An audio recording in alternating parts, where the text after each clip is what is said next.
Baik, selamat pagi, siang, sore, malam, Mas Galvin. Di sini kami akan mempresentasikan hasil dari final project yang kami lakukan mengenai deteksi perubahan sedimen di sekitar area pertambangan Freeport di Papua menggunakan citra satelit tahun 2000 dan tahun 2025 dengan anggota Setia Musliha, Nanda Kartika Utami, dan Rais Ardan Asfani.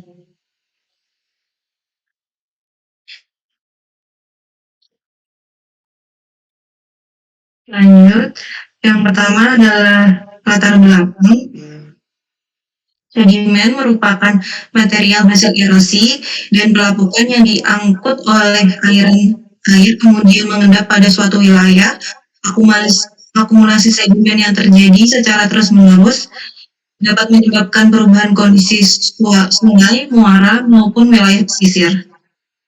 Salah satu wilayah yang memiliki potensi perubahan sedimentasi cukup besar adalah kawasan sekitar area pertambangan Freeport di Papua. Aktivitas penambangan yang berlangsung dalam jangka waktu yang panjang berpotensi memengaruhi distribusi sedimen pada sistem sungai dan wilayah pesisir di sekitarnya. Perubahan sebaran sedimen dapat dipantau secara efektif menggunakan teknologi penginderaan jauh melalui citra satelit multitemporal. Pemanfaatan citra satelit memungkinkan pengamatan kondisi wilayah secara luas pada periode waktu yang berbeda. Dengan membandingkan kondisi tahun 2000 dan tahun 2025, dapat diketahui perubahan sebaran sedimen yang terjadi selama 25 tahun terakhir. Karena itu, analisis perubahan sedimen di sekitar area pertambangan Freeport Papua dapat menggunakan citra satelit dilakukan untuk memperoleh informasi mengenai pola perubahan sedimen yang terjadi di wilayah tersebut.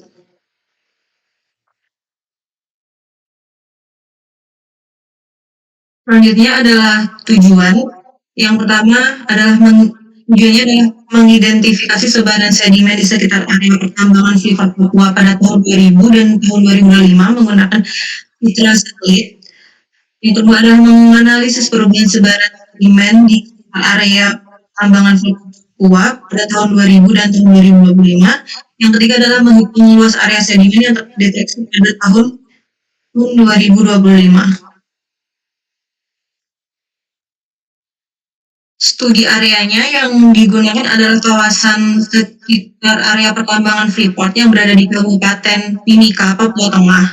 Wilayah studi mencakup daerah estuari, Achua, dan wilayah pesisir di sekitarnya yang berpotensi mengalami perubahan sedimentasi akibat aktivitas pertambangan. Batas wilayahnya sebelah utara di Pegunungan Tengah Papua, sebelah timur Kabupaten Asmat, sebelah selatannya adalah Laut Arafura, dan sebelah baratnya adalah Kabupaten Kaimana. Wilayah ini dipilih karena memiliki dinamika sedimentasi yang cukup tinggi, sehingga sesuai untuk analisis perubahan sebaran sedimen menggunakan citra satelit.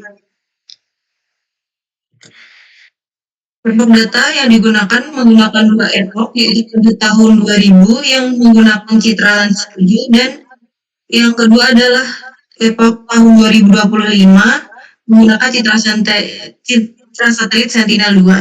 Pemilihan kedua objek tersebut bertujuan untuk mengamati perubahan distribusi sedimen di sekitar area pertambangan Freeport Papua dalam rentang waktu sekitar 25 tahun.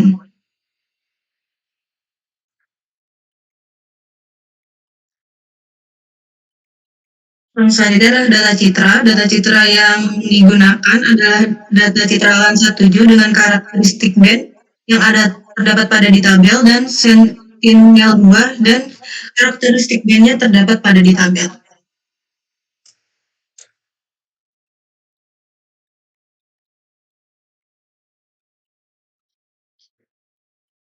Selanjutnya akan dilanjutkan saya. Metode kami menggunakan NDVI, yaitu indeks spektrum yang digunakan untuk mendeteksi dan memetakan keberadaan air atau tingkat kelembapan di permukaan bumi. Biasanya digunakan untuk identifikasi badan air atau memantau kadar air pada vegetasi melalui nilai pantulan cahaya.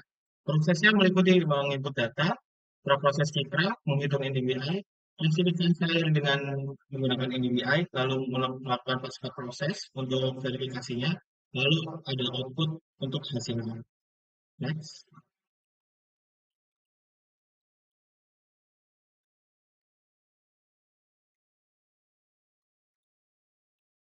Lalu untuk metode kedua yang kami gunakan adalah metode threshold. Thresholding adalah metode pemrosesan gambar yang memisahkan pixel-pixel ke dalam beberapa kelompok berdasarkan nilai ambang batasnya. Biasanya digunakan untuk dalam penginderaan jauh, seperti mengisolasi objek dari latar belakangnya atau menggradasi NDVI atau NVI menjadi citra binar untuk memisahkan areanya secara tegas antara air dan bukan air. Prosesnya meliputi dari input data, proses data, menghitung indeks air, melakukan threshold, melakukan ambang batas thresholdingnya, lalu mengklasifikasikan menggunakan thresholding, pasca proses, lalu kemudian output.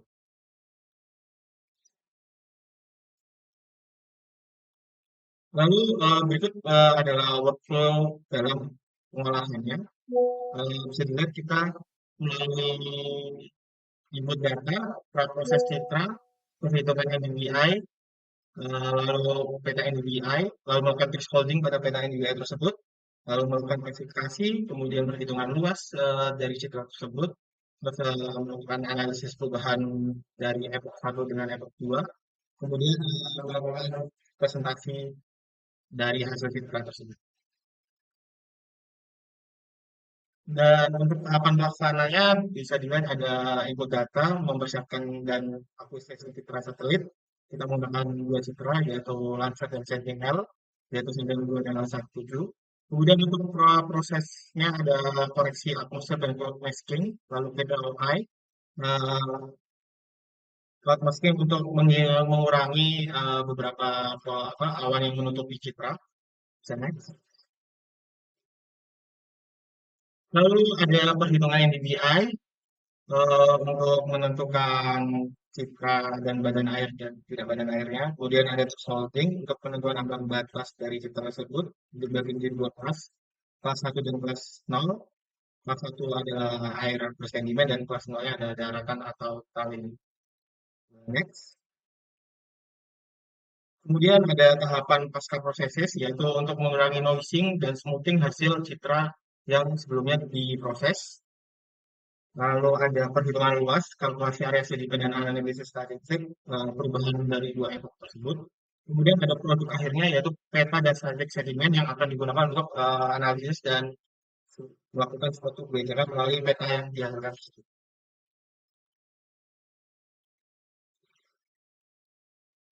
Baik, selanjutnya jadi di sini ada hasil deteksi sedimen dengan menggunakan NDWI pada tahun 2000 dan 2025. Next. Baik, berdasarkan hasil visualisasi tersebut, pada tahun 2000, area perairan di sekitar muara dan pesisir didominasi oleh warna kuning hingga hijau yang menunjukkan konsentrasi sedimen relatif tinggi.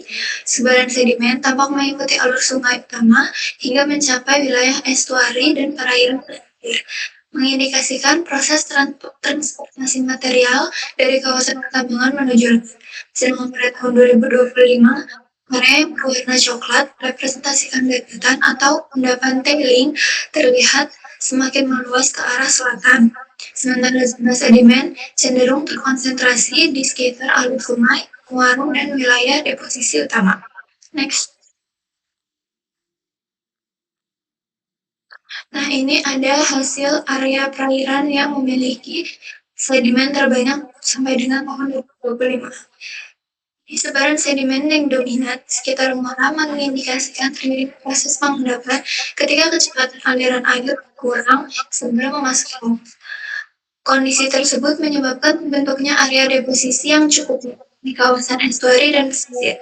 Akumulasi sedimen yang berlangsung secara terus-menerus dapat mempengaruhi bentuk muara, memperluas daratan endapan, serta mengubah karakteristik perairan di sekitar kawasan Ajikawa.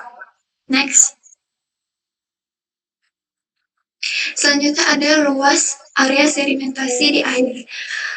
Hasil perhitungan menunjukkan bahwa luas air yang teridentifikasi sampai dengan tahun 2025 mencapai sekitar 786,79 hektar. Kawasan tersebut menunjukkan bahwa sedimentasi masih terjadi pada wilayah perairan di sekitar Sungai Pacikawa hingga kawasan utara. Sebaran sedimen yang cukup luas ini mengindikasikan bahwa material yang terbawa masih mengalami proses transportasi dan pengendapan di wilayah historis dan pesisir. Luasnya area bersedimen menunjukkan bahwa kawasan muara masih menjadi lokasi utama akumulasi material yang terbawa dari daerah.